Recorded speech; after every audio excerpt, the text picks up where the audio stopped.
Om Namo Narayanaaya. Om Namo Narayanaaya. Gurubhyo namaha, Asmat Parama Gurubhyo namaha, Asmat Sarva Gurubhyo namaha. So we're continuing on with our discussion of the book Sri Vaisnava Brahmans by K. Rangachari. And we were looking at some of the plates. So let's go to that now. Okay, so this is plate number 5. And it has a Wadagalai Brahman sitting there. Looks like there's going to be there's an installation which is described of Utsava deities, means small festival deities, of Vishnu, Shri, and Bhudevi. In front is a fire pit, Yagya Homa Kunda, with Shuk and Shruva, two sacrificial ladles lying against it. There's a bell with a Shankha Chakra on the top, sitting over on the right-hand side, and on the left-hand side, various vessels, patils, and kumbha, the pot, for holding water and different things. Over on the right-hand side, it looks like there's a raised Vedi, right, which is an altar for keeping pots with coconuts and leaves on them, like that. So that'll all be discussed later on. Okay, so then that's plate A, and plate 5B is the deities sitting in different vessels full of water in what's called Jaladivasa. Jaladivasa is where we take the deity before it's installed and we submerge it in water. In this case, they're not fully submerged, but only half submerged in water, and before the beginning of the Pratishta ceremony. So this will all be covered a little bit later on. So carrying on from there, we have plate 6. Now, plate 6 shows the seedlings of the paligais. Palikai is a vessel or a plate, and it comes in different shapes. There are certain shapes that it comes in, which are used for Ankurapanam. The word Ankurapanam in Sanskrit means the growing of sprouts. Ankura means a sprout, and Arpanam means to enliven the sprouts, to grow the sprouts. In the Pratishta ceremony. So in any rituals that take more than one day, usually there's a couple of preliminary rituals which are performed called Mritsangaharanam and Ankurapanam. Mritsangaharanam means you're going and worshipping the earth. Lord Vigraha, in the form of Vishnu as a boar, and Bhumi Devi, his consort, on the earth, and then collecting some clean earth to place in the bottom of these paligais, these particular dishes. And then we take different dals and seeds that have been soaked overnight, and we place those on top in a pattern of 8 or 9 plates. And we add water to them and see how those seeds grow. Over the course of the different days of the ceremony, the way that they grow gives us a good idea about how auspicious the ceremony was. If they rot and they don't grow very well, then obviously there was something wrong with the ceremony. If the ceremony was very successful, it will show by the sprouts growing very nicely. Okay, anyway, that's the idea. This type of thing was not performed in North India much anymore that I know of, but in South India they still perform this Mritsangaharanam and Ankurapanam. It is mentioned also in Hari Bhakti Vilas for those persons who are following Hari Bhakti Vilas or Gaudiya Vaishnavas. Ankurapanam is mentioned, but it's mentioned to be done, but no longer do they know how to do it. So that's plate 6A, and plate 6B will be kalasham. Now kalashams also means kumbhams or gata. These are different words in Sanskrit for pots, mostly metal pots, but sometimes they could be made of other materials. But mostly metal pots, which are used during the kalasha stapanam. Kalasha stapanam, stapati. Stapanam means to establish. So to establish a pot, the pot is a container full of water and perhaps some auspicious items and spices, maybe some metals and jewels, and then filled up with water and then covered with a coconut, which is called Shripala, Goddess Lakshmi's fruit. And the coconut is husked usually, like that. Sometimes you'll see in Bengal and some places they use a green coconut.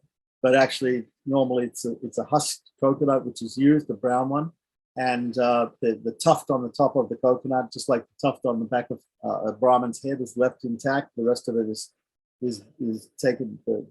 The copra, the outside part of the coconut, is taken off, and that acts as the head of the body of the temporary deity in the form of the pot or kumbha or kalasha here, right? That is being used to invoke a particular deity or set of deities, like that. So that is called kalasha stapana. And usually we worship in Pratistha, we worship in the installation of deities, we worship in 4 places. In a Pancharatric initiation, we worship in the fire, in Agni, where we are offering oblations into the sacrificial fire for the particular deity we're installing.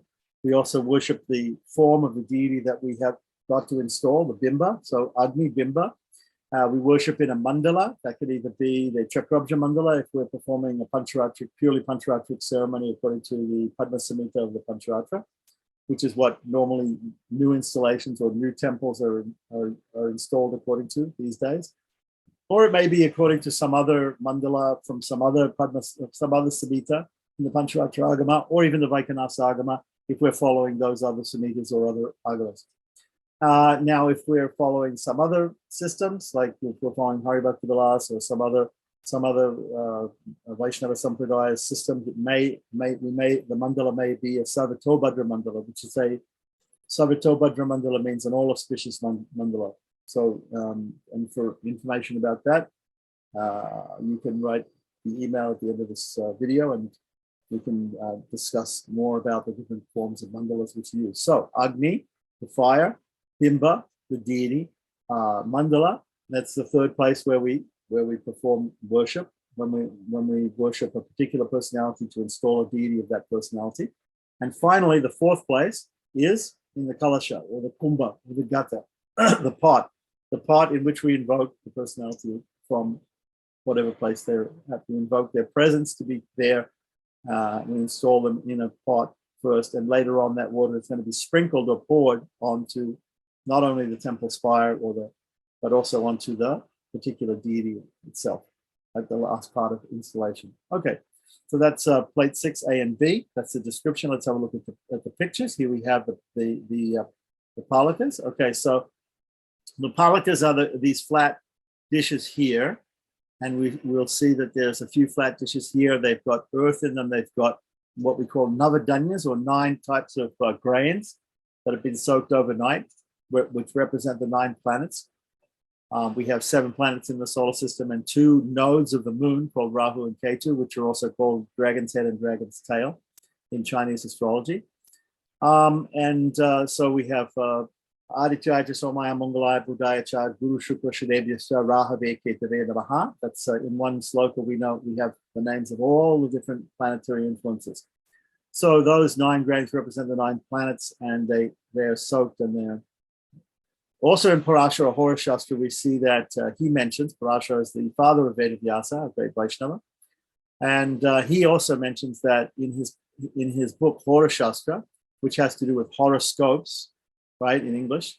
In the Parashara Hora Shastra, in the beginning, he mentions about how each planet actually has a presiding Vishnu deity, or an avatar of Lord Sriman Narayana, that is presiding over that particular graha, that particular, we can call it an influence. Some people translate the word graha as a planet, right? Loka, as a loka, of course, in English we get the word location. So sometimes people translate loka as a planet. Graha usually means an influence, some sort of an influence. So these things have influence over different things that happen in this world, including ourselves. So we therefore call them grahas. Okay, so the 9 grahas are the seeds for the different 9 grahas are placed in this, and they are watered daily, twice a day, and we see if they grow properly or if they rot. Okay, so then there are some other pots here which seem to be clay pots with the coconuts on top of them. They also have strings that are wrapped around them, which are representing of the nerves of the body, the particular body. The coconut, the leaves are 5 leaves, which represent the hands, feet, and genitals of the personality. And of course, the coconut represents the head. So sometimes we put also Vaisnava tilak on the coconut or on the pot, and we might adorn the pot with sandalwood paste and kumkum. Normally we put sandalwood paste, and we can put kumkum and turmeric on top. Haridra kumkuma churnam samappat.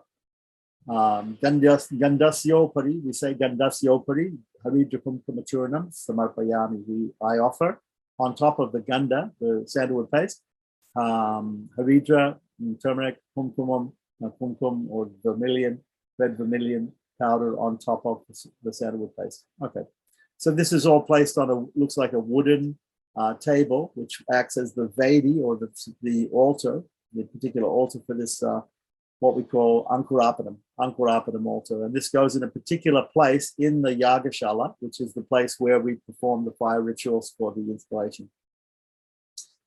Plate B, we see the Mahakumba Upakumba setup. This is on another, looks like on another wooden bench here covered with a cloth. We see the main pot representing Lord Vishnu in this case, because we're installing deities of Vishnu, Sridevi, and Bhudevi. So we have a main pot in the middle for Lord Vishnu. We may also invoke Sridevi and Bhudevi in the same pot, or we might have to each side, we might have two other pots. One each for them, one for each of them, like that. So these are called Mahakumba, Upakumba. The Mahakumbas are the ones which are specifically invoke the deities that we're going to install. The Upakumbas, Maha means great, Upa means subsidiary, means secondary. So the Upakumbas are just a set of kumbas around representing Vasudeva, Sankarsana, Pradyumna, Aniruddha, and some other Vishnu forms.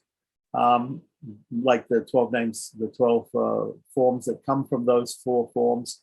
The four forms that I just mentioned are the Chatuvyuha, so they're the Vyuha forms of the Lord.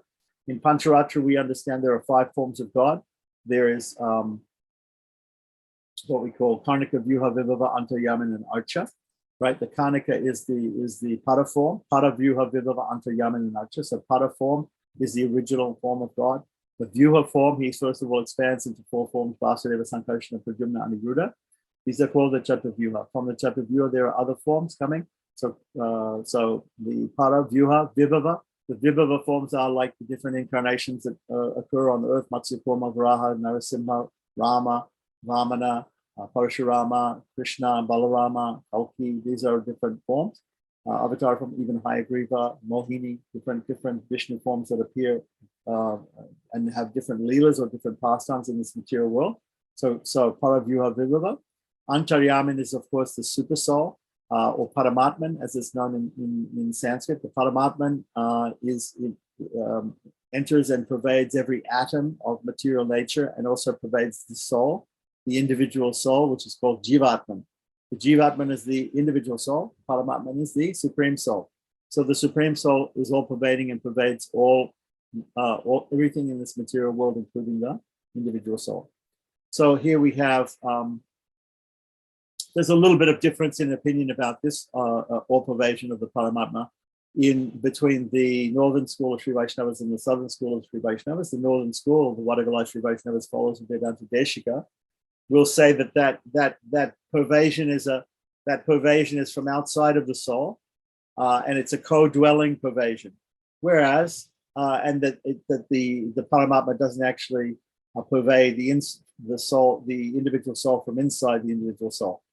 And they say that based on scriptural references in different Upanishads and the Bhagavad Gita, saying that the soul cannot be cut, right? It cannot be cut, cannot be separated, cannot be divided, or anything like that. Of course, the southern school, or the Tengalai Sri Vaishnavas, the followers of Pillai Lokacharya, Manavalama, and Muni, they tend to disagree on that, and they say that no, God has the power to pervade even the individual soul, and the soul doesn't actually need to be cut or split or anything like that for it to be pervaded from both inside and outside by the Supreme Lord. So it's just a technicality, really, whether it's co-dwelling pervasion or indwelling pervasion. That's up to you what you have faith in. But they split these hairs on this particular issue. It's a sort of it's a slight difference between the northern and southern schools. Okay, so getting back to the point here, so we have Para, Vyuha, Vibhava, Antaryaman, and Archa. So the last form that is most accessible to all of us is the form that we see in the temple or in the house, the form of the deity of the Lord. That is called the Archa avatar, the incarnation or the descent of the Lord into the Archa, or the iconic form, the deity form, the Murti form, the physical form that we can see in temples and houses. So that is called the Archa form. So those are the 5 forms of God dealt dealt within Pancharatra Agama, the system of worship of God according to five sections like that. So that's part of Yuha, Vigraha, Antaryama, and Archa. So here we're dealing with the installation of the Archa form of the Lord, the iconic form of the Lord, or the Vigraha, the deity form of the Lord. So whether it be in the house or in the temple, in this case, it's in the temple. And that will also depend upon worship of all of those other forms. We will worship the Para form, we will worship the Vyuha form, we will worship the Vibhava forms, we will worship the Antaryami form, and we will also worship the Archa form. Right. So when we say that we worship in 4 places, yes, we worship the deity. To install deity, we worship it in 4 places. So we worship once again, we worship in Agni, in the fire, sacrificial fire, in the mandala, or the sacrificial design, right? The transcendental design of Chakravya Mandala, or Savatobhadra Mandala, whichever mandala we're following that procedure for.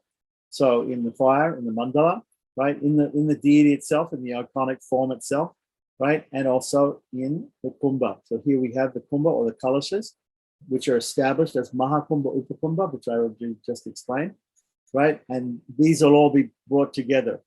Right? These will all be brought together to install and the form of the Lord. So we also worship all those 5 forms of the Lord: Paravyuha, Vigraha, Antaryama, and Archa, which I just explained. Okay, so that's just a little very quick. Anybody wants to know a little bit more about Pancharatra? We have several playlists on this YouTube channel which deal with the system of Pancharatra and in detail, and the philosophy of Pancharatra in detail. So you can go and you can have a look at that. If you want more tips on understanding Vaishnava worship according to the Haribhakti Vilas, or some other text from some other Vaishnava Sampradaya, or even Smarta Sampradaya, the Advaitin viewpoint of deity worship, or even the Pancharatra Vaikanasa Agamas, which are used by Sri Vaishnavas, then just drop me a line at the email at the end of the video. Okay, so carrying on, we now have plate 7. Plate 7, plate 7A and plate 7B. Plate 7A is a picture of Garuda Utsavam.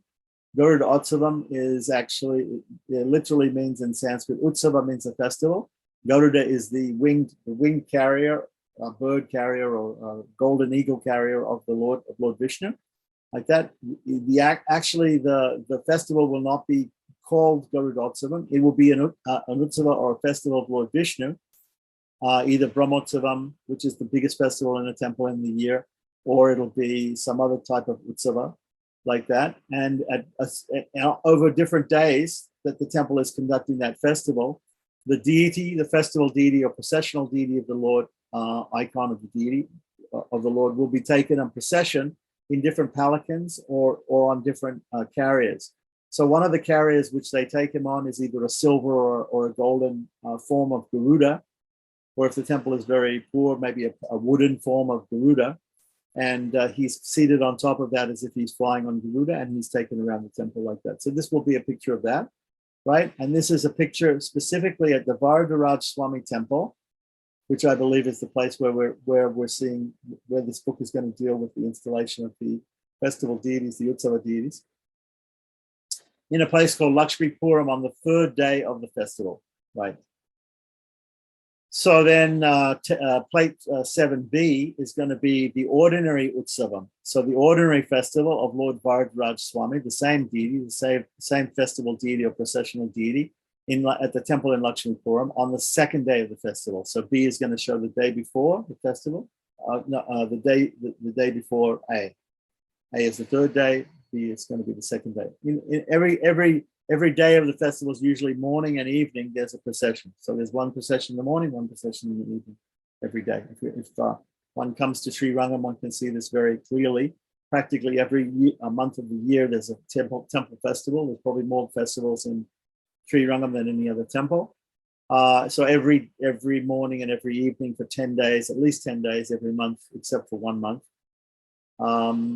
there are these processions. So many processions like that, and many other Vaishnava temples in India also. There are many processions.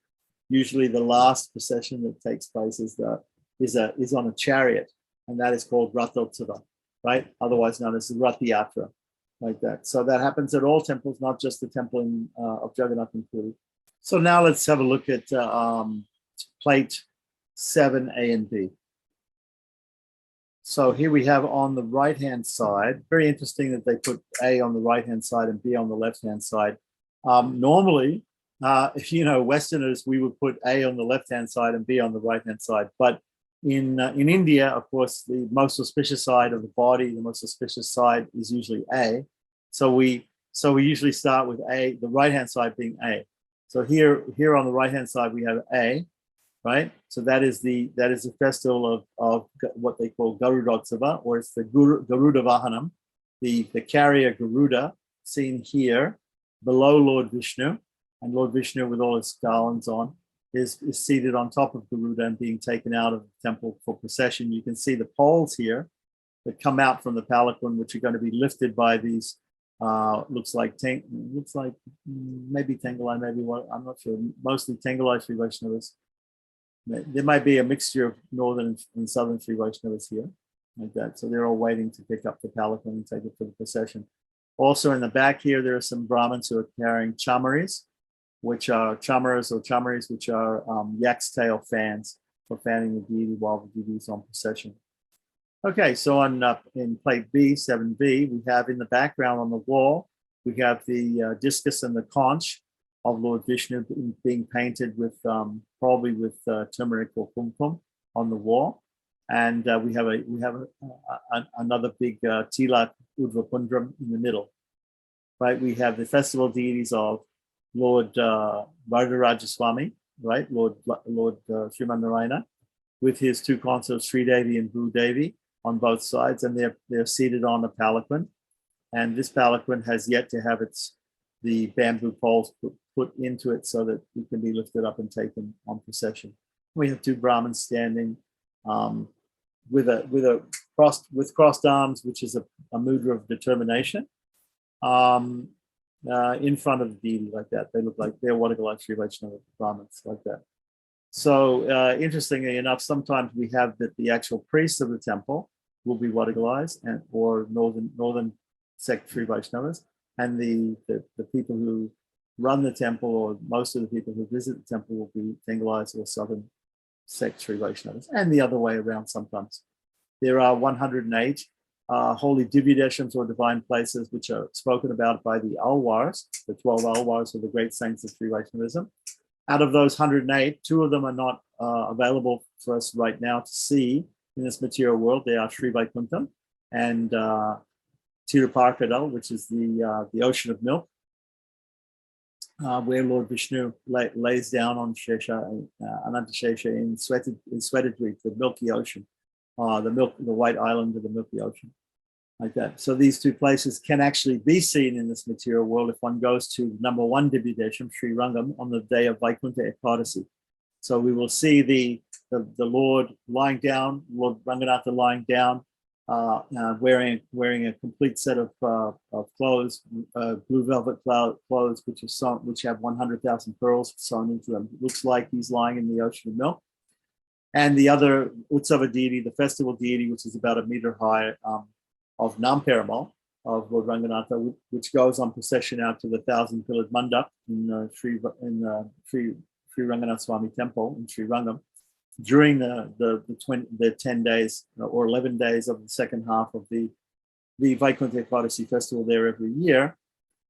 He will wear on that particular day of Vaikuntha Ekadasi, which he will wear what's called Ratnangi, or a suit of armor completely covered with different jewels like diamonds, rubies, emeralds, and sapphires.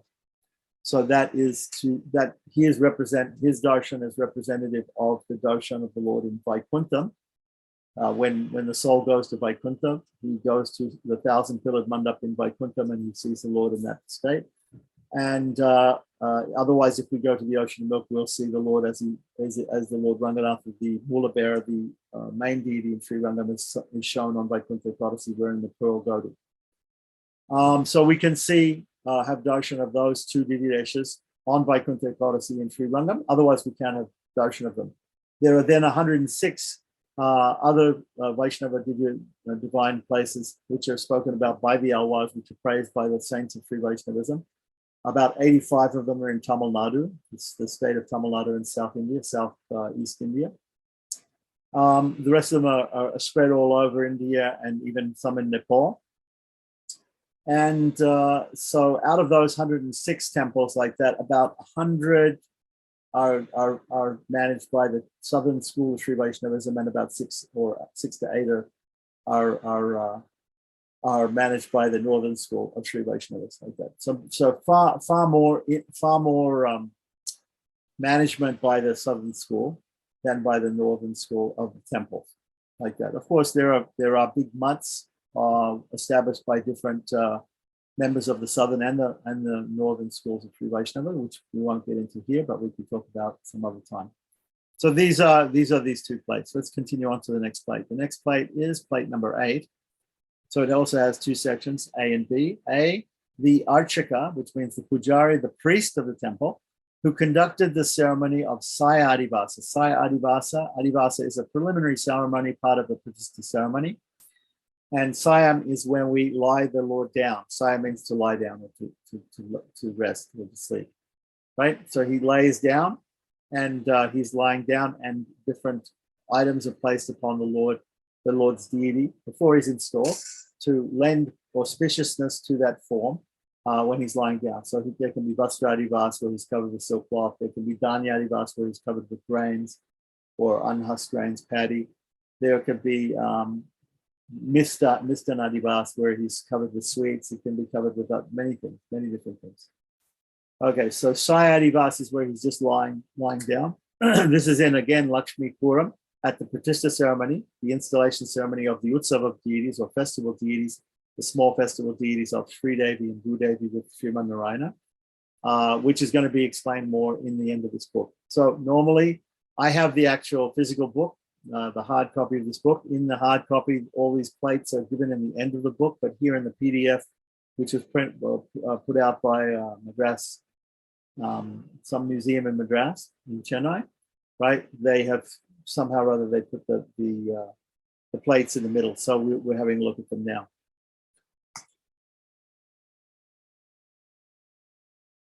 Yeah, the word Namparamal, the Utsava Murti of Sri Ranganatha and Sri Rangam, is normally referred to as Nam Peramal, and the big deity or the main deity or the stira or the Achala deity, the immovable deity lying down on Vishnu, lying down on Shesha and Shesha is called Pere Peramal.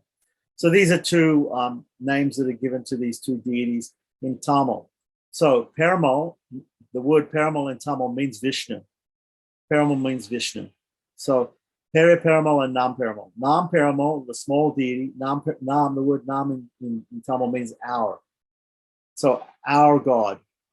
Pere Peramal means our God Vishnu. Our God Vishnu. And the reason why the Utsava deity or the festival deity is called our God is because he goes around in procession around the temple and visits people's homes that live around the temple, and even up to 40 kilometers around the place. He goes by palanquin and goes to different temples and stops in at different devotees' houses and things like that for darshan, so that they can see him and worship him. So therefore, he's very dear. That particular form of the Lord is very dear to the devotees there, because they don't even have to go to the temple to see him. He comes to their place to see him. My particular house in Sri Rangam, which is between the fifth and sixth prakaras, let's say, the walls of the temple. The temple has 7 prakaras, or 7 boundary walls made of granite, and usually they have archways or entrances in the four directions, north, south, east, and west. Some of them don't. North, south, east, and west, going from the inner sanctum out to the outer walls. My house is right near a very small gopuram, which covers one exit, right near between the Chitra Street, between Uttara Street and Chitra Street, which are two car streets that go around the temple, like that. So the deity of Nam Perumal actually visits my house at least 3 times a year while on his palanquin. While on his palanquin, he's brought in front of my house at least 3 times a year for different reasons. Like that. We can get into it later. But anyway, some people, when he's going very, very far away like that, if he's passing by a new set of houses or block of flats or something like that, the people will pay money to the temple for the Lord to come and to visit, and they'll set up a big pandal with flowers, and they'll arrange for special worship of the Lord when he visits their area like that. But I don't have to do that because he has to come past my place to go to the Narasimha temple at Vijay Dasami time, to go to mount his chariot for the Rath Yatra or the Rathotsava, which occurs at, there are 3 Rathotsavas or 3 Rath Yatras in Sri Rangam in the year. There's one in Thai Mass, which is in December, January. There's another one in Chitrai Mass, which is April. So the festival which happens in April, which is the biggest Rath Yatra in Sri Rangam, the Lord actually has to come to my house, and opposite my house is the stairway that goes up to get on that chariot.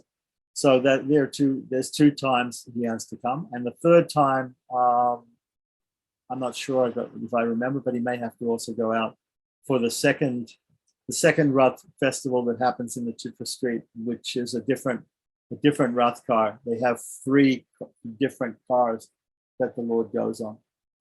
A smaller one the smallest one is in Chitra Street, but is completely made of wood, totally.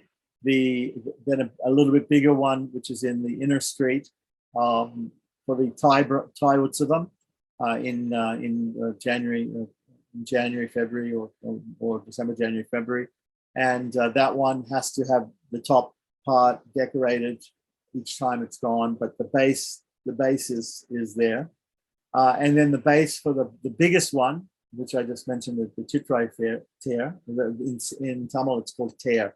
The Rath card is called Tear in Tamil, Ter. Okay, is situated just right opposite my house in a sort of a enclosure to keep it from being damaged throughout the year. But it also has to be completely decorated every time it's used. Okay, so then we have, speaking of car festivals, here we have in plate B, we have Lord Varadaraja, the Utsava deity of this temple at Lakshmipuram, being situated on a Rath or a Tear, like going for his procession in his Rath Yatra around the temple, right? Seated and drawn on the pulled by devotees, right? On the seventh festival day. So we noticed before in the previous, it mentioned in the second day, the deity went on a simple palanquin. The 3rd day he went on Garuda. The 7th day he goes on a chariot. So every different day, every morning and every evening, there'll be a different palanquin or a different carrier that the deity's taken on. So let's have a look at those plates now. Okay, so here we have, on the right-hand side, we have Sri Vaisnava. He's the priest who performed the installation ceremony, right? Which is going to be mentioned later on in this text. And here we have the Rath cart, or we can see it's festooned with many flags and covered with a kalasha at the top, a spire with an umbrella over the top of the spire, and then with cut banana trees on each side, many festoons with the Lord's tilak and conch and disc on them, the symbols. The Lord himself is here somewhere. You can't see the detail of the deity there. 2 big flat umbrellas, which are called kodais, which are very famously made in Kanchipuram, but also made in other places, attached or detached, being carried by people below. We have in the middle there should be a deity of the driver of the chariot, and we have horses here. There are some symbolic horses, which are here on the base of the car. There are many carvings, but we can't see them. And then in front we have the devotees lined up. At their feet we can see the ropes, which they're going to pick up, and they're going to pull the car around the temple. Okay, so here's the Brahmin, and you can see he is dressed typically and wearing body like Sri Vaishnava tilak, and dressed typically in a way that Sri Vaishnava Brahmin would wear, and specifically an Archaka priest. And see all the devotees here. Some of them are wearing Tengalai Tilak or Southern Tilak, and some of them are wearing Northern Tilak. Okay, let's continue on. The next plate is plate 9. Okay, so what was that? It was plate 8. That was plate 8, right. So the next one is plate 9. Plate 9, again, in number A, we see the chief Archaka, or the main priest, selected for the installation ceremony. And the second one is the Archaka of the temple of Lakshmipuram, who performs the daily worship of God. So later on, there's going to be a section in this book about the daily worship of the deity in the temple. We're also going to explain about the daily worship in the house, which is a little bit less complicated than the temple, and it's a different type of worship. But here, we're going to see A is the chief priest of the Pratishta ceremony, B is the chief priest of the temple, who performs the daily worship, and whom the author has gotten this explanation of daily worship. So A was again the chief priest of the Pratishta, and B was the chief priest of the temple. So there we have A and B, typical Sri Vaishnava Brahmins. What are the Sri Vaishnava Brahmins of the northern sect? Okay, so plate number 10, A and B, we have the chief Archaka, right, who was selected to perform a Pratishta ceremony at Kanguri village. So some other village, perhaps it gets a mention in the text, we don't know, but it's not the main one that we're talking about. So another chief Archaka, another main priest, and then an Archaka from Conjeevaram. Conjeevaram is another name for Kanchipuram. It's like the anglicized form of Kanchipuram. So an Archaka of Kanchipuram, who assisted the chief Archaka during the Pratishta at the Kangudi village. So we have two priests who performed an installation ceremony of deities in Kangudi village. There they are. Right, again, Vadagalai Sri Vaishnavas, okay, of the Northern School. Now we have plate 11. Plate 11 is the Chakravya Mandala, which I mentioned before, is the mandala which is used in the Padma Samhita. It is a mystical design on which we invoke different forms of the Lord and we worship them, right? Drawn on a cloth. Sometimes, traditionally, it's drawn with colored rice. Colored rice grains or even colored rice powder. But here it's, for simplicity's sake, sometimes it's drawn it's painted on a piece of cloth so that the cloth can just be laid down, which saves a lot of time of making the mandalas with rice grains and rice powder. Such a cloth was used instead of drawing the actual mandala. So if anybody wants to learn how to draw the mandala and actually make the mandala out of rice grains or out of I actually did this 40 years ago in Germany for the installation of the Prahlad Narasimha temple in Bavaria, in Jandelsbrunn in Bavaria, near Passau. So we're going to go and celebrate the 40th anniversary of that installation in a month or so. And so I actually made with the rice grains, colored rice grains like that. But I also know many priests that have this cloth version of the mandala, and it's acceptable.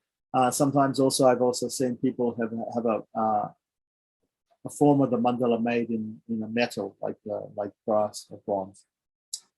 Okay, so then the next thing in B, in the B plate of 11, we see Lord Varadaraja himself being held. That means the festival deity of Lord Varadaraja, Sriman Narayana, being carried in the palanquin or a carrier, right, on the 7th day of the festival during the night after the car festival. So the car festival or the Rath Yatra is usually in the morning. In the evening, there's another procession, and it's just with a simple palanquin. So let's have a look at those. So here we have the Chakravya Mandala. You can't see the details so much, but this is a particular Chakravya Mandala. There are slightly different Chakravya Mandalas which are used for Diksha, which are Diksha meaning the initiation ceremony of temple priests, not the ordinary Diksha, which is called Samashrayanam of Sri Vaishnavas. And there's another form of the Chakravya Mandala used for Pratishta, and perhaps another form used for Utsava. So this Presumably, this is the version which is being used for either Pratishta or Utsava. Okay, so then further on, we have the simple palanquin, which we see has one pole in front and one pole in the back, and the deities it looks like deities of Lakshmi Narayana here, Utsava deities seated in the palanquin. Oh, I'm sorry, that's not correct. The poles are here in front. It's very, very bad. The poles are here in front, which are picked up and carried by the pole bearers. Okay. We have something going on in the back here. I'm not sure what it is. It looks like maybe it's garlands, which are being flowers, which are strung up. Okay, so then let's continue on. Plate 12, right? In plate 12, we see in A plate we see the kovilas. The word kovil in Tamil means temple. So these kovilas will be people probably who work in the temple like that. Otherwise, kovila could also mean that they belong to a particular jati, which is a particular subsect of a caste or class of person in India, like that. And these kovilas of Kumilam village, who are really Vaniyas. Vaniyas is a type of jati or caste of Vaishyas, of people who are merchants, that have adopted Vaishnavism, right? Of the Tengalais. So they've adopted Tengalai Sri Vaishnavism, the southern sect, and claim superiority over ordinary Vaniyas. Okay, so you might have ordinary people belonging to a particular caste or class in India. They might say, we're ordinary Vaishyas, we're Vaniyas, like that. And then some of those people may have become Sri Vaishnavas. And because they've become Tengalai Sri Vaishnavas, then they claim superiority in caste distinction or class distinction or jati distinction. The difference between Varna and Jati. Varna means there are only four Varnas, but there are many, many Jatis. Jatis is a subgroup that you're born into. There may be different Jatis belonging to different castes or different classes of Varnas. Okay, so they claim superiority over other Vaniyas. Okay, so then in B, we have three Vaniyas, right? Three Vaniyas, or the Vaishyas of Kumilam village, engaged in temple worship and calling themselves Kovilas and claiming equality with the Tengalai Brahmins. Okay, so once again, I'll point out the fact here that this book is being written by a person, K. Rangachari, who himself is a member of the northern sect of Sri Vaishnavas, and so they're sometimes more interested in the caste or the class or the jati or the varna of Vaishnavas than the members of the southern school who are not that interested in that. Right. So here he's pointing out the distinctions higher and lower between the different classes of both Vaishnavas and non-Vaishnavas. And here he's talking about some people who, even though they are not of the Brahmin caste or class, right, they're claiming equality with the southern school Sri Vaishnava Brahmins, like that. Okay, so that's very common. It's common, especially in the southern school of Sri Vaishnavism, that there are some people who belong to that, who may have been born in a lower jati or a lower caste or lower class, right? And they may consider themselves to be equal to people of the higher castes, like that in Tengalai Sri Vaishnavism, because in Tengalai, in southern school Sri Vaishnavism, caste or jati, varna or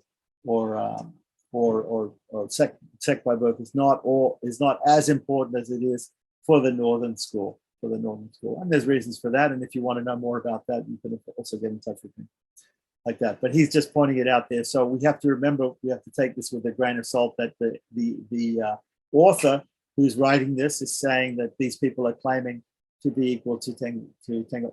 In fact, the Tengalai Acharyas like Pilalokacharya and Manavala Mahamuni, they say that all Vaishnavas are, they basically say that all Vaishnavas are to be considered equal, like that.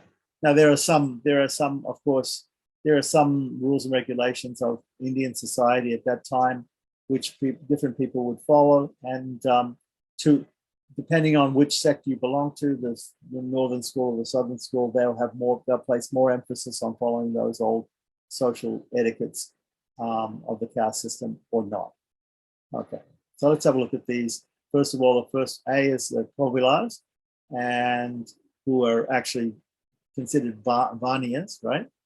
Vaishyas. And then we have some other Vaishyas who are, according to the author, claiming to be equal to Tengalite Brahmins. Okay, so this is A.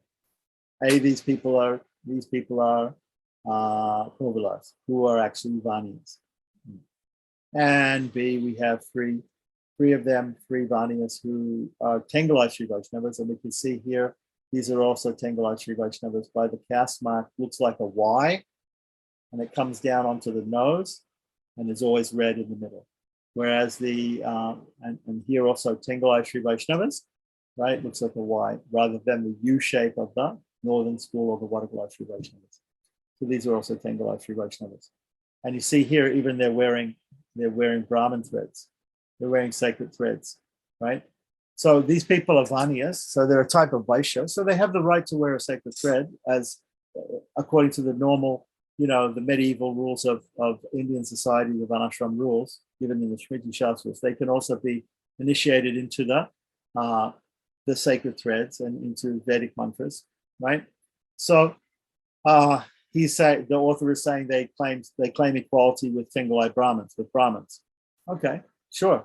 They're also wearing sacred threads. So why shouldn't they be considered by everybody to be equivalent to Brahmins? They can also learn the Vedas. Okay. The difference in the Smriti Shastra between the three higher classes of males are offered the sacred thread, and they're offered the choice to go to the Gurukula and learn the Vedas. In fact, it's compulsory for them to go and learn the Vedas at the Gurukula and be invested with the sacred thread and to use the Omkara or the Pranava mantra throughout their lives. Those persons, the difference between the Brahmins and the Kshatriyas and Vaishyas in the Smriti Shastra, like Manu would say that the only difference is, although Brahmins, Kshatriyas, and Vaishya males have the ability to learn the Vedas, it's only the Brahmins who should teach the Vedas. So that's the main difference, and that's usually you'll find that more caste conscious or class conscious Indian Brahmins will point out that is the difference between Kshatriyas and Vaishyas and themselves and Brahmins. Okay, so let's continue on. So now we're coming back to the text. We left off on a point. We were learning about the philosophy of Ramanuja. So we're going to go back to that. This is text. This is page 25. So he says in Sri Bhashya. Remember, Sri Bhashya is one of three commentaries on Vedanta Sutra, which the Vedanta Sutras which Ramanuja wrote. He wrote Sri Bhashya. He wrote Vedanta Sara and Vedanta Deepa and Vedanta Sara in that order, right? Because Vedanta Deepa is a shorter version than Sri Bhashya, and Vedanta Sara is a much smaller. So Vedanta Sri Bhashya, Vedanta Deepa, Vedanta Sara. Okay, three commentaries. But Sri Bhashya is the most famous, and it's his magnum opus, his his biggest work, most elaborate work. So in the Sri Bhashya on Vedanta Sutra, Ramanuja says as follows about God. He says, quote, "He who knows me as unborn and without a beginning, the supreme Lord of worlds," Bhagavad Gita 10:3. "All beings abide in me. I abide not in them. Nay, the beings abide not in me. Behold my worldly power. Myself bringing forth the beings supports them, but supports them, but does not abide in them." Bhagavad Gita 9:4 and 5, chapter 9, verse 4 and 5. "I am the origin of the dissolution of the entire world. Higher than I, there is nothing else.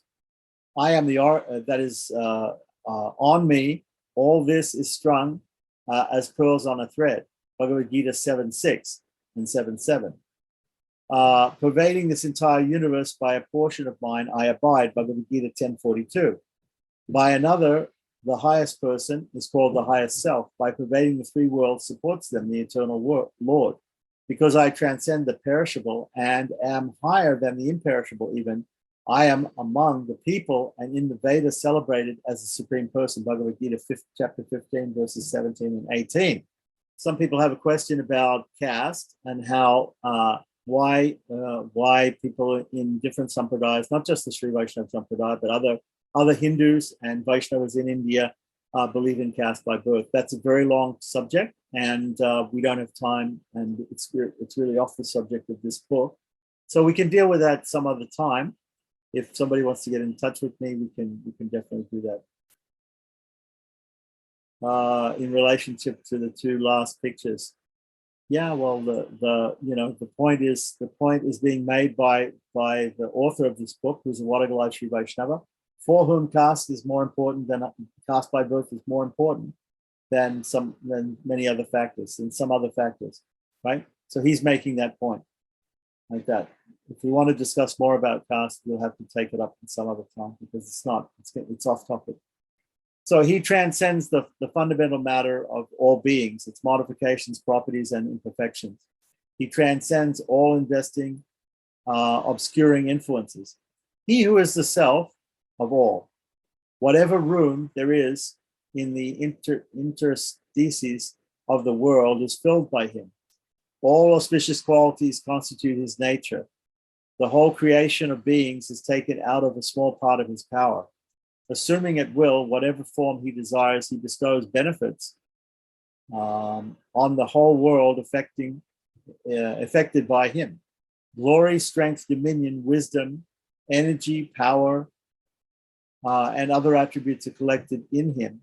Supreme of the supreme, in whom no troubles abide, ruler over high and low, Lord in collective and distributive form, non-manifest and manifest, universal Lord, all-seeing, all-knowing, all-powerful, highest Lord, the knowledge by which that perfect, pure, highest, stainless, homogeneous Brahman or spirit, right, is known or perceived or comprehended. That is knowledge. All else is ignorance. And that is a quote from Vishnu Purana, chapter 6, verse 5, and verses 82 to 87. Continuing on, another quote. To that pure one of mighty power, the highest Brahman, to which no term is applicable, the cause of all causes, the name Bhagavat is suitable. The letter Bha indicates both the cherisher and supporter. The letter Ga, the leader, mover, or creator. The two syllables Bhaga, right, indicate the six attributes: dominion, strength, glory, splendor, wisdom, and dispassion. That in him, the universal self, the self of all beings, all beings dwell, and that he dwells in all. This is the meaning of the letter Va. So we have Bhaga Va, right? Wisdom, might, strength, dominion, glory, without any evil qualities, are all denoted by the word Bhagavat. This great word, Bhagavat, is the name of Vasudeva, right? Who is the highest Brahman or spirit and of no one else. This word, which denotes persons worthy of reverence in general, is used in its primary sense with reference to Vasudeva only, in a derived sense with regard to other persons. So this is in Vishnu Purana, text chapter 6, verse 4 and 72. So the above quotation explains to us that how in Vishnu Purana explains that the word Bhagavat primarily means Lord Vishnu, Sriman Narayana, or God, right? But it can be applied to others also, but only in a secondary sense. So where all these powers abide, that is the form of him who is the universal form. That is the great form of Hari. That form produces in its sport form, for its leela, for its pastimes, forms endowed with all powers, whether of gods, men, or animals, for the purpose of benefiting the worlds, not springing from work, karma, is the action of the unfathomable one, all-pervading, irresistible. Vishnu Purana, 7th chapter, text 7, 69 to 71. Okay, so what he's talking about here is he's talking about that universal form, the Supreme Lord, right, can appear in this world in his avatar. He can come and he can expand and he can create a form And that form can be in the form of other devatas or other gods, and even animals like fish or lions or tortoises like that. We see there in the Das avatars, there are some animal forms, right? And men, right? Or even women in the form of Mohini. So the Lord can come in all these different forms. He can expand himself, and he can come in all these different forms for his sport or his lila or his pastimes, like that. And all of these forms are taken by the Lord, not in the way that we take forms. We take different forms birth after birth because of our karma, because of the actions that we perform. But he doesn't do that. These forms are not taken by him because of any karma, right? They're taken because of his Satya Sankalpa, his supreme will, which can never be thwarted. So whatever God wills, whatever God wants to do, immediately it happens. It can't. We may want to do something and we may be thwarted. We may not be able to do it. But God's will is always true. It always comes true. It always happens. So going on to the next paragraph here, quote, him who is of this kind, stainless, eternal, all-pervading, imperishable, free from all evil, named Vishnu, the highest abode, right? So this is another quote from Vishnu Purana, first chapter, 22nd verse and 53rd verse. And again, quote, he who is the highest of the high, the person, the highest self, founded on himself, who is devoid of all the distinguishing characteristics of color, caste, and the like, who is exempt from birth changing by having different births, right? Increase, birth change, increase, decay, and death, right? Of whom it can only be said that he ever is, right? He is everywhere. So he doesn't go through these changes that we go through in our lifetimes of birth, growth, maturity, but producing byproducts, dwindling and dying, right? So he is everywhere, and in him everything abides. Hence, he is called Vasudeva by those who know. He is Brahman, or the Supreme Spirit, right? Eternal, supreme, imperishable, undecaying, of one essential nature and ever pure, as free from all defects. The whole world is Brahman. The whole world is Brahman, right? Is the Supreme Spirit, comprising within its nature the evolved and the unevolved.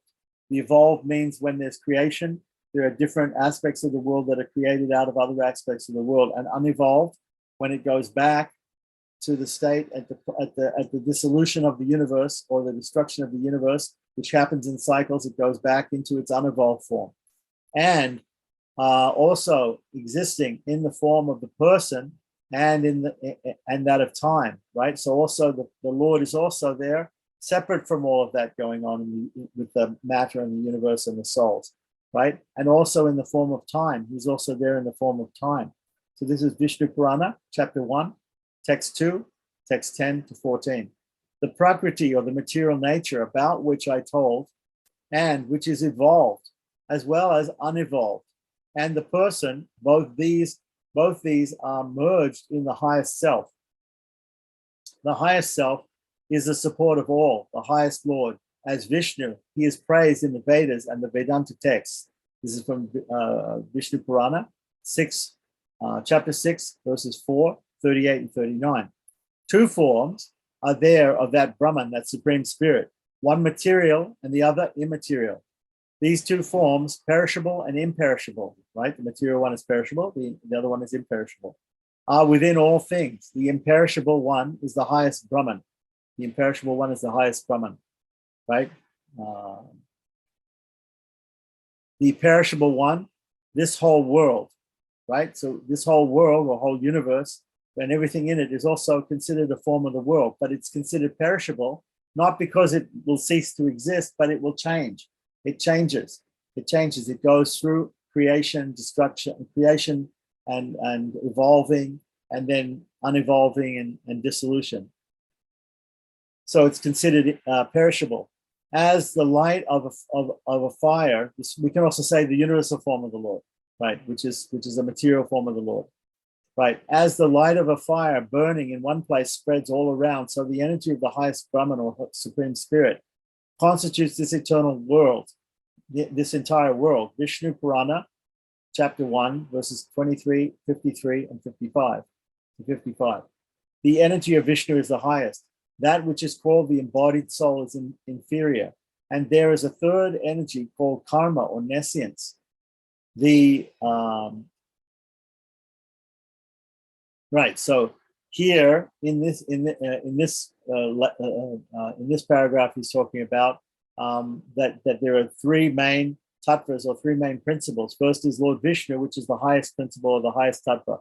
Like that. Secondly, the jiva tattva, the individual souls, the minute jivatmans, the individual chit shakti of the Lord, the knowledge that are consisting of knowledge and bliss, but they're on a small scale, like that.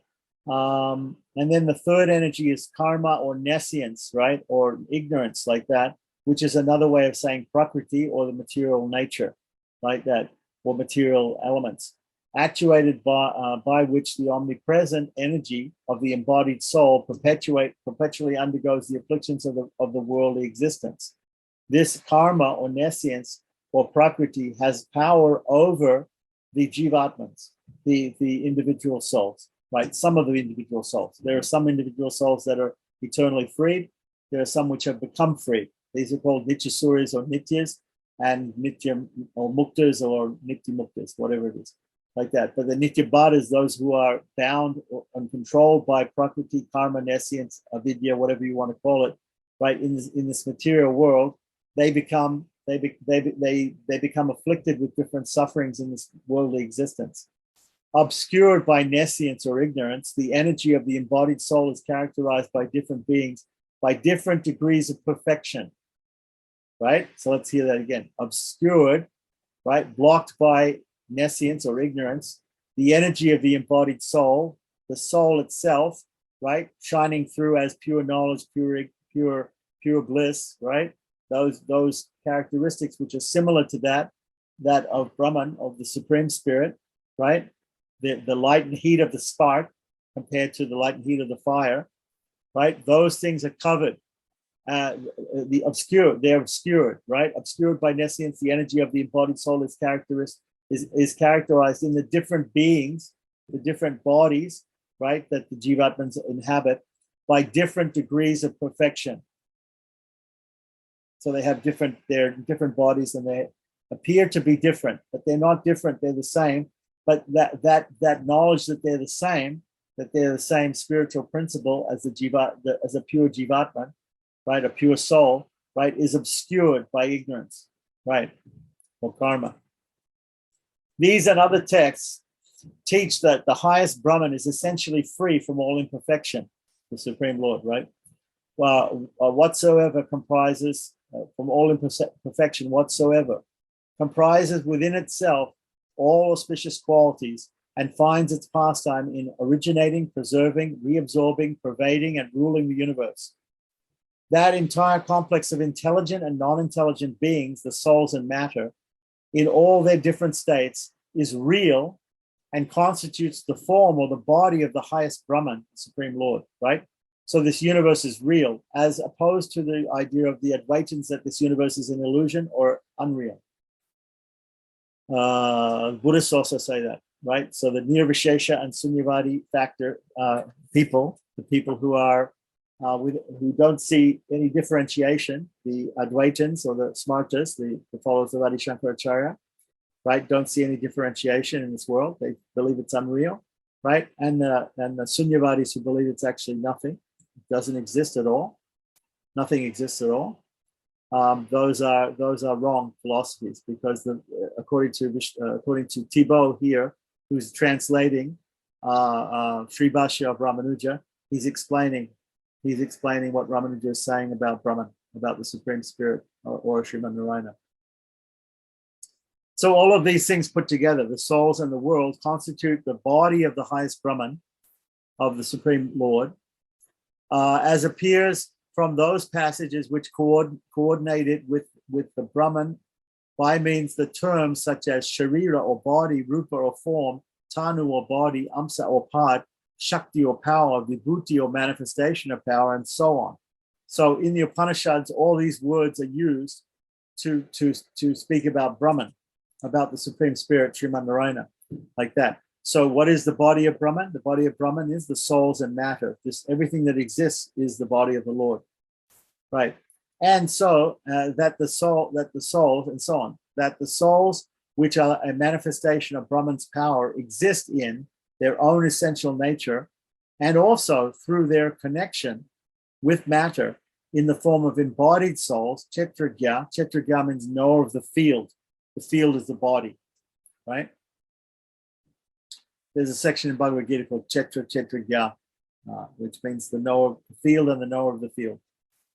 Right. So, and that the embodied souls, being engrossed in nescience or ignorance, in the form of good and evil works that they perform, right, do not recognize their essential nature because they're covered by that ignorance, right, which is knowledge. Their true essential nature is the nature of pure knowledge, right? The soul is the nature of pure knowledge, but view themselves as having the character of material things. So we think that we are the body. And so do animals, and so do other living beings, even devatas in this material world, even great personalities. So, which is having the character of material things. The outcome of all this is that we have to recognize Brahman, of the Supreme Spirit, Sriman Narayana, as carrying plurality within itself. So Sriman Narayana is the Supreme Brahman. That Brahman within itself has some plurality within itself. And within itself and the world, which is the manifestation of his power, as something real and not unreal, as Shankaracharya says, right, or the Buddhists. And this is the opinion of, in Sacred Books of the East, SBE, volume 48, pages 86 to 89, by the scholar George Thibault, who he translated in Sacred Books of the East Shankaracharya's commentary on the Vedanta Sutra, Shariraka Mimamsa Bhashya, and the Sri Bhashya of Ramanuja. He translated both of those books into English. And he, at the end of translating both of them, he said, Ramanuja's makes much more sense. And Ramanuja's is definitely more correct than Shankara's. Right. As we discussed before, Shankara has some ideas which are correct or partially correct, but he doesn't have the full truth. And because he's not telling the full truth, it's no better than a lie. And Ramanuja, in the beginning of his Sri Bhashya, in the Mahasiddhanta section, points out how foolish actually Shankaracharya's ideas are ultimately, because he talks about Brahman being this world being Brahman, everything being this made of the Supreme Spirit, but somehow the world of matter and the souls, the individual souls, is covered by ignorance. The supreme thing, which he goes on to say is the supreme thing, right, which is undifferentiated Brahman or spirit, like that, somehow or other becomes ignorant and becomes covered by ignorance and becomes affected by karma and all these things like that. That is the height of foolishness in philosophy. Right. So according to the view of Shankaracharya, the texts in some Upanishads are negative to the existence of plurality. This is called, there are Veda and Abeda Shrutis. So the Shruti means the Upanishadic text, the text which we go to, which are the highest scriptures in Hinduism and Vaishnavism, right? And so they're to be accepted. So when the texts speak of oneness, we have to accept that. When the texts speak of difference, we have to also accept that. And when the texts seem to indicate oneness and difference, we have to accept that. So we have to accept all those things. The problem is that Adi Shankaracharya, he accepts as the main text the ones which negate plurality and talk about oneness. The ones that the texts that talk about oneness, he says are completely true, and they're the highest texts. And the ones that talk about difference, he says, no, you can't accept those. So this is called, in Sanskrit, this is called Adhakukuta Nyaya. Adhakukuta Nyaya. It means half-hen philosophy, right? So that once there was a story about a person who had a chicken or a hen, and a hen lays eggs, right? So the hen was laying eggs.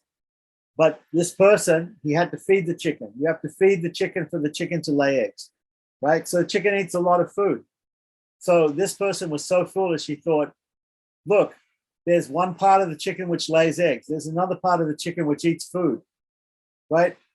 Why don't I cut the chicken in half, right? And just keep the part that lays the eggs and get rid of the part that eats the food, because I can't afford to feed it so much food, right? but I really want to get the eggs, like that. So this is stupidity.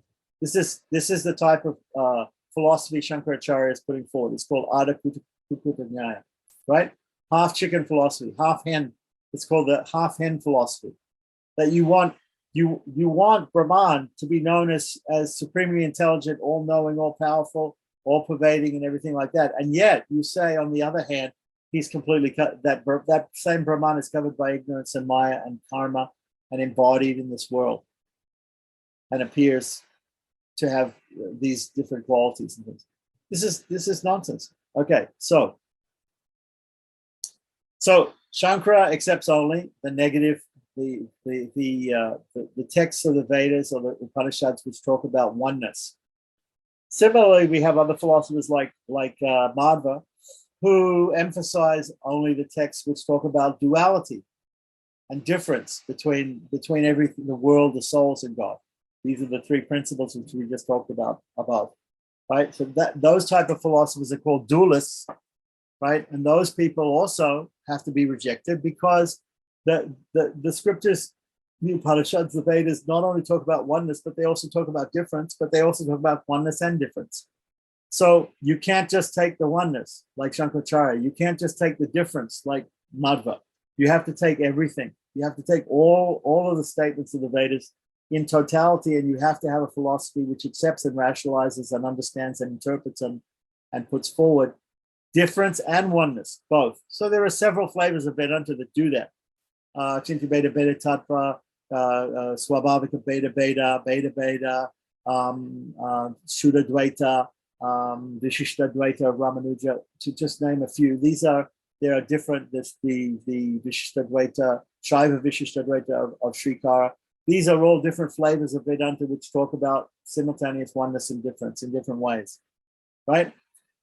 So, but whereas Madhva is a dualist, Shankara is a monist, right? He believes in difference, he believes in oneness. So both of these are extremes, and the truth is very close to the middle. And so once again, we have a question here of how to understand the difference between the three principles, main principles in Vedantic philosophy: God, the souls, and the world, right? And the answer is not black and white, that they're either all one or all different, right? The answer is somewhere in between, in the shade of gray, right? In the middle, right? That there are aspects which are one and there are aspects which are different, like that. Okay, so he's trying to explain that.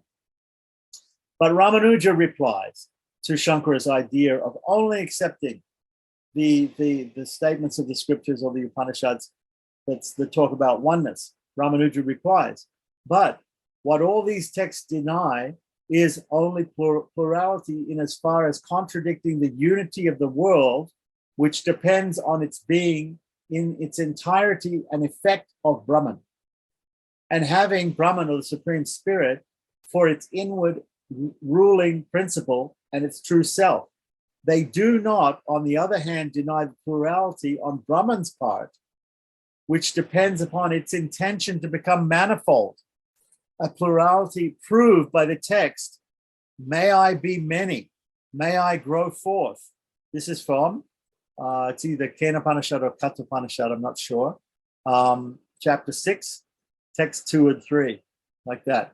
So Ramanuja immediately defeats this with a quote from the Upanishad, saying, here's the quote, when the Lord himself said in the beginning, the Supreme Person, in the beginning there was one, and the one wanted to become many. The one said, may I be many, may I grow forth, like that. So if you say this is wrong, you're denying the Upanishads, right? Along with Ramanuja, all Orthodox Sri Vaishnavas hold that Brahman, or the Supreme Spirit, the sole cause of the world, is known only through the Vedas or Shastras, meaning the Upanishads. And also there are other Shastras which also explain the same thing, but basically mainly the topmost scriptures that say this are the Upanishads, the Vedas. So he cannot be the object of our senses, nor can we have a perception of this object.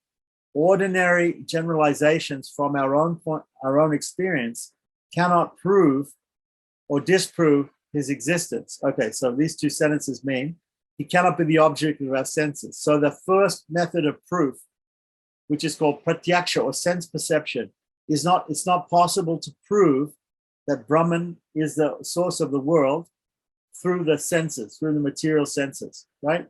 Okay. It's also not possible to prove by inference, by logical inference, by logical argument, right? By logic. That is called anumana, right? These are two other methods of proving different things, but they can't prove the existence of Brahman or the Supreme Spirit, or that he is equivalent to the world and the souls, right? As well as being situated in his own sphere himself of Sri Vaikuntha, right? So he cannot be the object of our senses, nor can we have the perception of this object. Ordinary generalizations from our own experience could neither prove nor disprove his existence, right? So that is anumana, inference. Intelligence, however, points to the reality of Brahman, the Supreme Spirit, Sriman Narayana. And it must be admitted that this reality lies in a region beyond that which can be actually seen or understood by finite intelligence. So we have to understand that intelligence does point us towards the idea that there is a Brahman, there is a creator, there is a source of this world, and that he pervades everything. And he's also outside of everything. So that our intelligence points us in that direction, but we have at present, in this embodied state covered by ignorance, we have finite intelligence. So we are unable to fully understand that point. But theoretically, we can understand it. Ramanuja in his Shribhasya says, quote, with regard to supersensuous matters or transcendental matters beyond the senses. What are the senses? There are the different senses that we use for sense perception. There's also the mind, which is part of that whole subtle body, which helps us to with anumana, with inference, right? Like that. So supersensual, beyond any sensuous things, beyond the workings of the mind, like that. The scriptures or the Vedas, the Upanishads alone are authoritative. Alone are authoritative. And that reasoning for this particular question, for these questions. And that reasoning is to be applied only, reasoning meaning anumana, inference, only to support the scripture of the Vedas, right?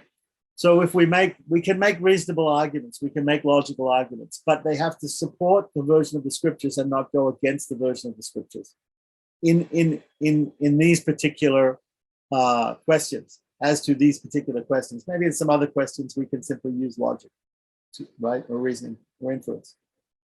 But for these questions, we can't, right? We have to use our logic as a support for that.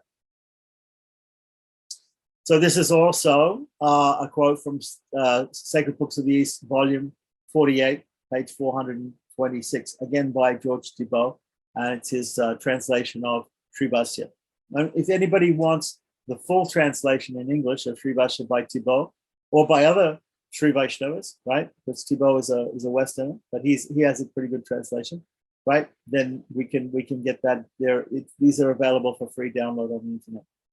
Okay, so now as the possession on Brahman's part of various powers enabling it to emit the world rests exclusively on the authority of the word of the Vedas, and thus differs altogether from other matters which fall within the sphere of the other means of knowledge, meaning sense perception and inference also.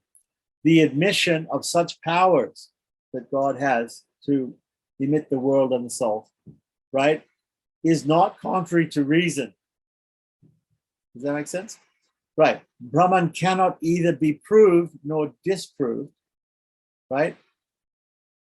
Neither be proved or disproved by means of generalizations from our own experience, from our experience that we have.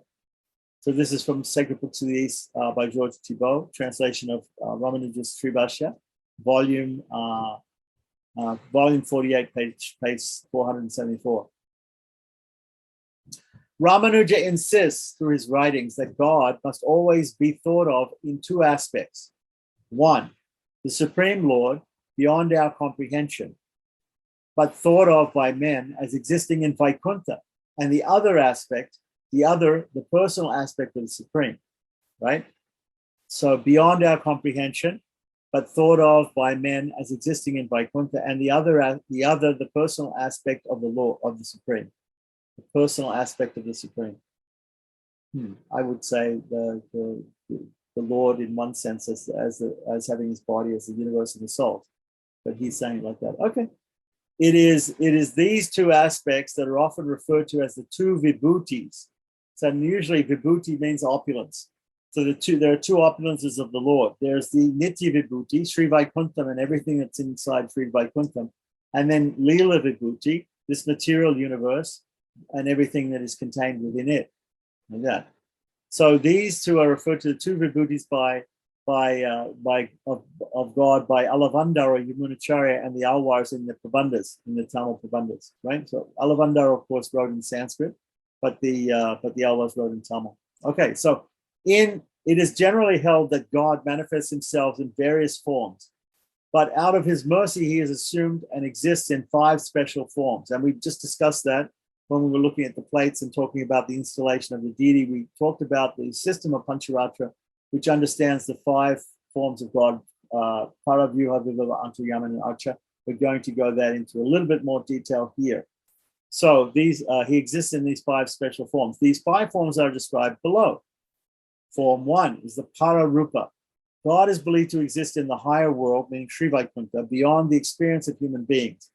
This form of existence is often in the writings of Ramanuja and the different acharyas and alwars, different teachers and saints, right? Referred to as the Nitya Vibhuti, the eternal opulence, Sri Vaikuntha. The place where God exists in this Nitya Vibhuti, in this Vibhuti, or this type of opulence, is called Vaikuntha Loka, or the planet of Vaikuntha, or the realm of Vaikuntha, or just simply Vaikuntha. Vaikuntha means a place without any, Kuntha means without any suffering, without any lack of anything, right? Without any problems. Okay, so there he is conceived of as manifest as described in Vaikuntha Gadya of Ramanuja. So if we want to see the way that Ramanuja has explained the para form of the Lord in Sri Vaikuntha, he's done it in the Vaikuntha Gadya, which is one of his 3 Gadyas, the Gadya Traya, right? Sharanagati Gadya, Vaikuntha Gadya, Sri Ranga Gadya, which talk about the process of surrender, first of all, the Vaikuntha Loka, the Nitya Vibhuti, right? And the Sri Rangam, Bhuloka Vaikuntha, the temple of Sri Rangam and the town of Sri Rangam in this material world, right? Okay, so we'll just finish up pretty soon. So he is conceived of manifest himself as described in Vaikuntha Gadya of Ramanuja. He is believed to be invested with his weapons and ornaments, that is, the conch, shankha, chakra, discus, gada, mace, Changa, bow, padma, lotus, khadga, or mace, or type of mace, Kaustuba, gem, Srivatsa, the mole or hair on the right side of the chest, Vanamala, the garland of forest flowers, right? The conch, the discus, the mace, the bow, the lotus, the sword. Sorry, khadga is sword. Sword, the gem on the breast, the mole on the breast, and the garland of flowers. In this form, he is known as Padavasudeva or Padatattva, the original Supreme Personality of Godhead. The remaining 4 manifestations belong to this universe, the Leela Vibhuti, and hence are included in the term Leela Vibhuti. So number 2 is the vyuhas, or forms assumed by God. The manifestations of these are 3 in number. After Vasudeva, being Paravasudeva, we have an expansion of Sankarshana, Pradyumna, and Aniruddha, right? These are supposed to occupy the 3 Vishnu lokas, Amoda, Bhuvana, and Pramoda, forming parts of this material universe. Devas living in these worlds are said to worship them, and they will continue to do so until pralayam, until the extinction or the winding up or the dissolution of the universe. So these 6 attributes that they have, Jnana, Bala, Aishwarya, Shakti, Tejas, and Virya, are found only in Paravasudeva Paravasudeva or Vasudeva, the full manifestation of God. The other 3 vyuhas divide these qualities amongst themselves, right? they actually, all these other viewer forms, they have the 6 opulences, but they specifically manifest 2 of them each. Right. So in each manifestation possesses only 2 of these divine attributes. No, he's not correct about that. They possess all the attributes, but they particularly manifest only 2 of them. So Sankarshana manifests more jnana and bala, Pradyumna, Aishwarya, and Virya, Aniruddha, Shakti, and Tejas. These manifestations are meant to take care of the world and its evolution and involution. Evolution means creation, involution means dissolution. Right. So to prevent evils befalling the jivatmas, or the living souls, the spirit souls, whilst they're enslaved and in the bondage of samsara, or the wheel of birth and death and old age and disease, repeated birth, and to help the bhaktas, or the devoted people, and the prapanas, the people who surrendered to his lotus feet, who are devoted and who are surrendered to him. Sankarshana presides over the jivas, and he's responsible for the involution of the universe, the destruction, the dissolution. He teaches truth to the world. Creation of all pure objects and the teaching of dharma, or good law, are Pradyumna's duties. He is also the organizer of the 4 varnas, right? And he, meaning the 4 classes in society, and he presides over manas, or the mind. Aniruddha looks after the promulgation of knowledge in this world and the protection of it and protecting it. He is responsible for the deity, he's the responsible deity for Mishra Shristi, or mixed creation. Moving on to the 3rd form of God, are the Vibhava avatars, right? So his incarnations in this world are known by the name of avatars, or descents, or holy descents. Some avatars, like Rama and Krishna, are considered as shakshad avatars, or full avatars, or direct incarnations, whilst others are included under amsa avatars, or what some people call as Shaktyavesh avatars, as in the case of the Alwars and some world teachers.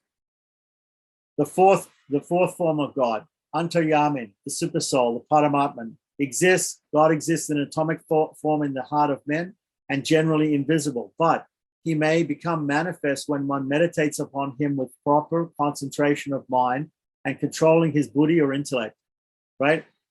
Even this manifestation is believed to be like a flash of lightning in the heart of a blue cloud.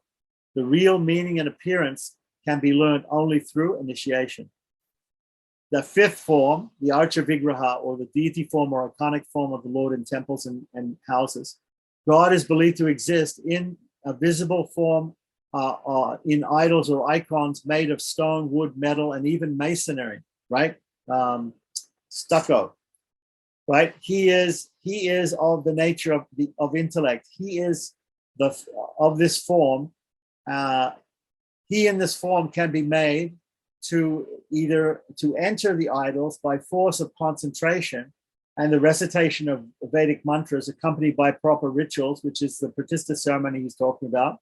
So long as the idols or icons are not polluted, and as long as they are worshipped continuously, the indwelling energy of God resides in them. We're talking about fixed deities, not movable deities. The different worship, the moment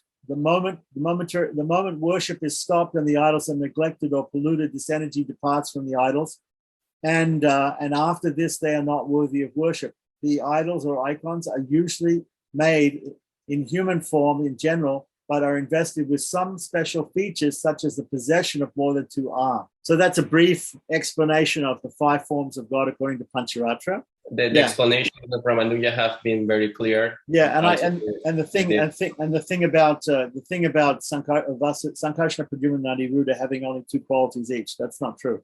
What he's saying, he's not saying that correctly. He's not understanding exactly the way it says in Pancharatra. Each one of them has all 6 qualities, but they manifest those, just like a person manifests different things. I manifest as, teaching things when I'm teaching. I manifest learning things when I'm learning.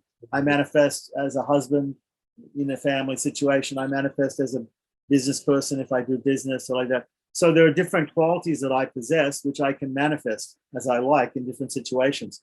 So the Lord also has all those 6 qualities in all his forms. And he simply manifests Sankarshana, Pradyumna, and Aniruddha the Chakravya, the three other parts of the Chakravya apart from Paravasudeva or Vasudeva, he manifests to do specific things in this world. And so they manifest particular aspects of those six qualities, right, in order to do those things. Om Namo Narayanaya.